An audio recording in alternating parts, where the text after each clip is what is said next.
Is this ever gonna come undone? Like me? It's been so long since I last found an update about the Candace Owens, Brigitte and Emmanuel Macron defamation case that I almost thought it was thrown out already. But fate would have it that last week my spidey senses went all a tingle and I decided to run a quick check. And lo and behold, there was a hearing last Monday for Candace's motion to dismiss. Now, those of you who have been around here a while might remember that around a year ago, actually, if not over a year ago, definitely around a year ago, I discussed her motion to dismiss because the brief was filed and we had access to it online. And so we quickly went through it. I will try to find that video and link it in the description box or up here in the cards if you want to have a look at that. So that is the brief that was heard in court on the 27th of July. Now, if you're new and you have no idea what's going on or you've been living under a rock, the Macrons, yes, the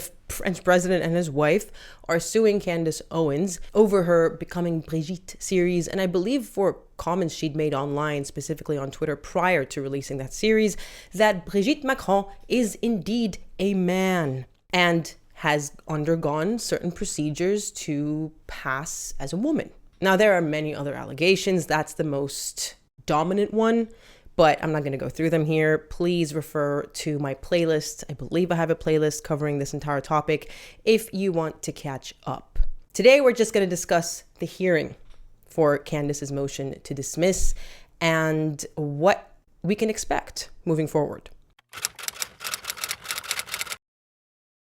Candace is arguing, Judge, you need to throw this out. But not because I'm saying the truth or it's my opinion. No, because the Macrons are forum shopping. In the law, forum shopping is basically when a party, usually the plaintiff, because they're the ones who filed the claim, shop around for the most convenient location or jurisdiction that would boost their chances of winning. They look at things like, maybe the statute of limitations is a little bit longer here, or maybe the laws are a little bit more forgiving here or harsher for the defendant. Now, that's not to say that she's not arguing this is, meritless and this is an attack on my freedom of speech. She is arguing that. Her lawyer, Mr. Chandler, ridiculed the lawsuit as legally meritless and an assault on the freedom of speech. However, as I mentioned, that really wasn't the main point at all in the actual motion to dismiss. The focus was really entirely on this is the wrong jurisdiction.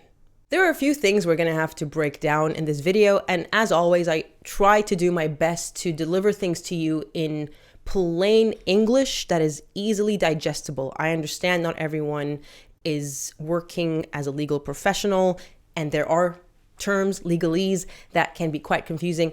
I'm not going to throw those your way. And if I do, I'll explain to you what I'm saying. I'm not trying to insult your intelligence, of course.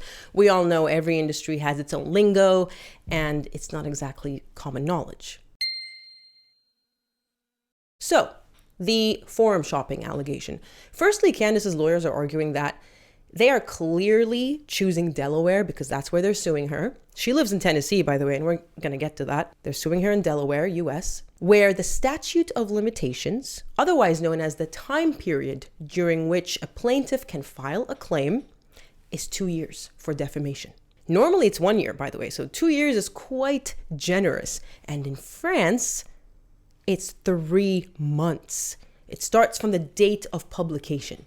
It's a lot more nuanced than that, but not, for the purposes of this video. So her lawyers are arguing, look, they suffered harm to their reputation, which is what defamation is all about, in France, in their place of residence. That's where their reputation matters to them most, as Macron is the current president of France. Now, what makes things complicated here is Delaware has what's known as a borrowing statute, where with regards to the statute of limitations or time period, courts are required to determine it in both Delaware and the state where the claim arises, which is France in this instance, at least that's what Candace is arguing, and apply the shortest time limit of the two.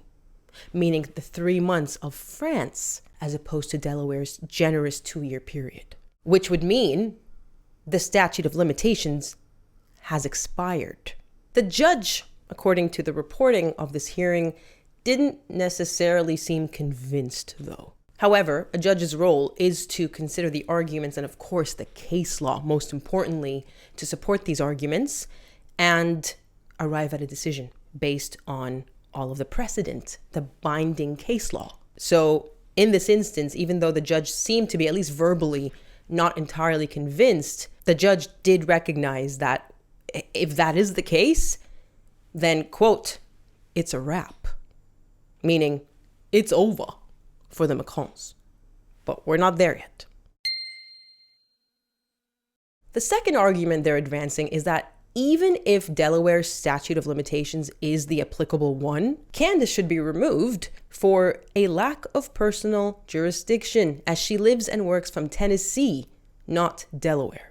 I see what they're trying to do, and I believe I discussed this when I first talked about this motion last year, but she is running her podcast through the business that she did establish in Delaware. So there is a connection there. They can argue it's tenuous, but there is a connection. Candace didn't just make these comments in her private life in an offhand kind of manner, like, oh, did you know, da da da da da. She is advancing these opinions or statements through her work, through her business, being her podcast, of course. Some would argue her social media as well. But what her lawyers are arguing is that they did not connect in their actual claim, in their pleadings. They did not establish a sufficient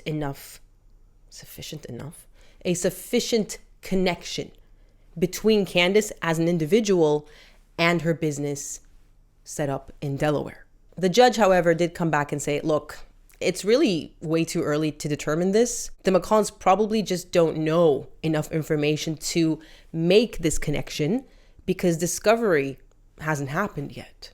Discovery is the process where parties exchange, all the information they have, all the evidence.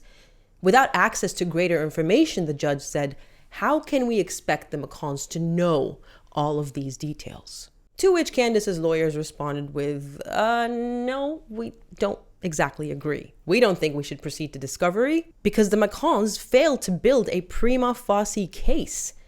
And without that, they shouldn't be allowed to go fishing for evidence. Now, a prima facie case is just on its face.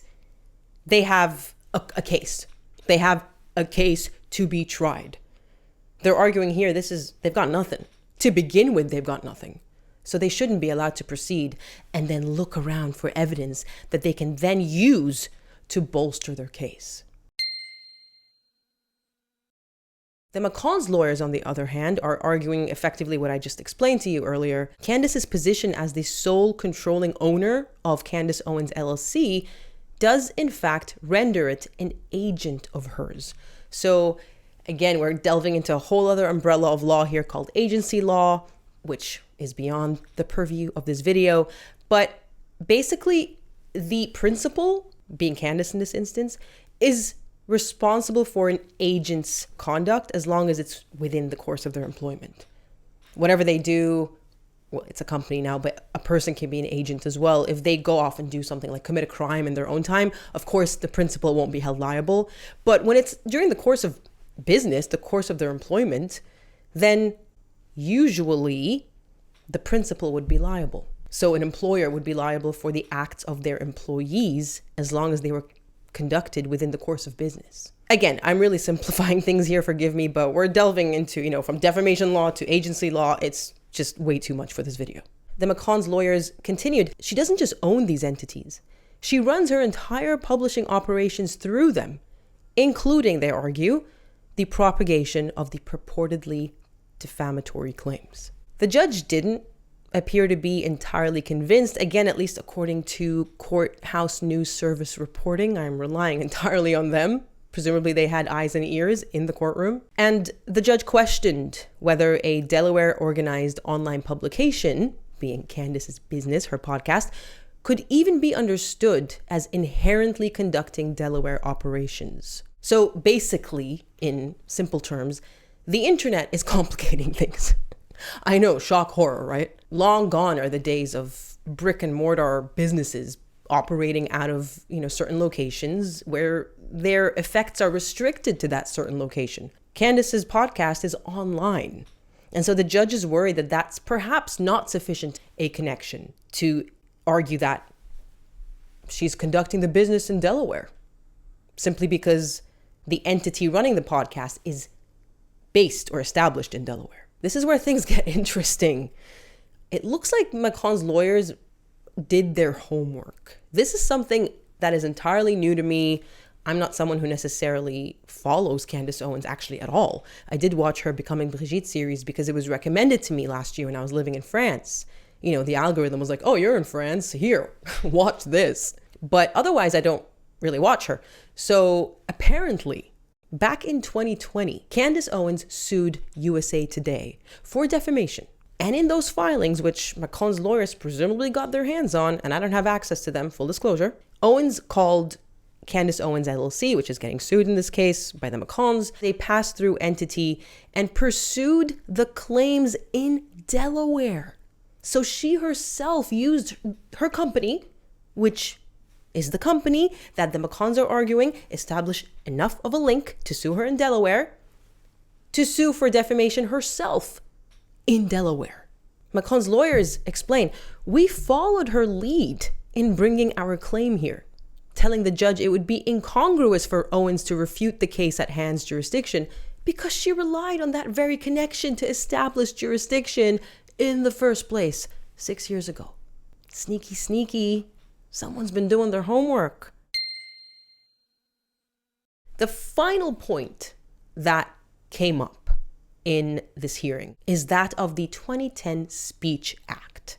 Macron's lawyers are relying on this act, which makes it illegal for U.S. courts to enforce foreign defamation judgments unless that foreign jurisdiction, being France here, offers at least as much free speech protections as the First Amendment. Now in France, things that would be protected by the First Amendment in the U.S. can land you in jail, can get you a criminal conviction. In fact, some of you may remember that I made a video about how 10 French citizens, and some of them received jail sentences. They received criminal convictions. They have a criminal record now. And so for the Macron's lawyers to argue statements similar to the ones Owens made can land you in jail in France is 100% true.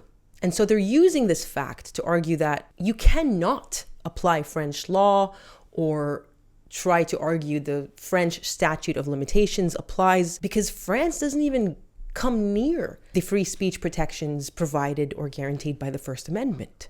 Therefore, Tennessee and Delaware have an obligation to apply U.S. law. Now, they're saying Tennessee because Candace is arguing, well, I live in Tennessee. I have nothing to do with Delaware. I actually don't buy that argument of hers. It will be very interesting to see what the judge says. This is relevant to personal jurisdiction, by the way. So basically, a Delaware court normally would have no personal jurisdiction over a resident of Tennessee.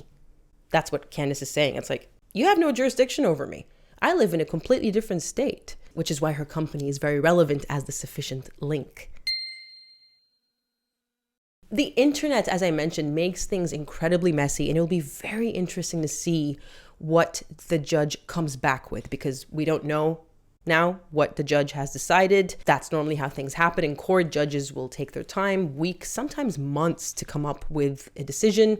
So as I'd mentioned, I'm going to obviously try to keep as updated as I can with regards to this case. But what I mean by the internet making things really muddy is normally defamation occurs where the harm occurs. So let's say a certain defamatory statement was published in a newspaper in France. That's where the defamation occurred. That's where it was accessed. That's where it was published. When we're dealing with the internet, though, as we are with this podcast and Twitter statements or X, whatever you want to call it, the law has had to evolve. And now we're moving towards where did the greatest harm occur?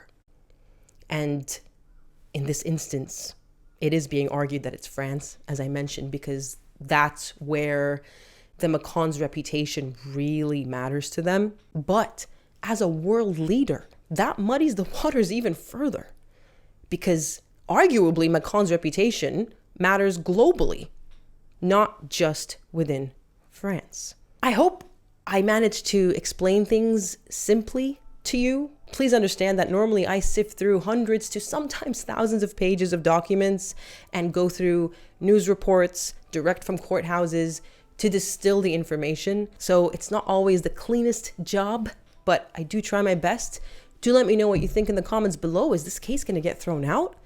Do you think the France argument is going to work? Namely, that's where the harm occurred, or the greatest harm, and so that's the jurisdiction that should apply. Do you think maybe Delaware is not enough of a sufficient connection and perhaps they should have sued her in Tennessee?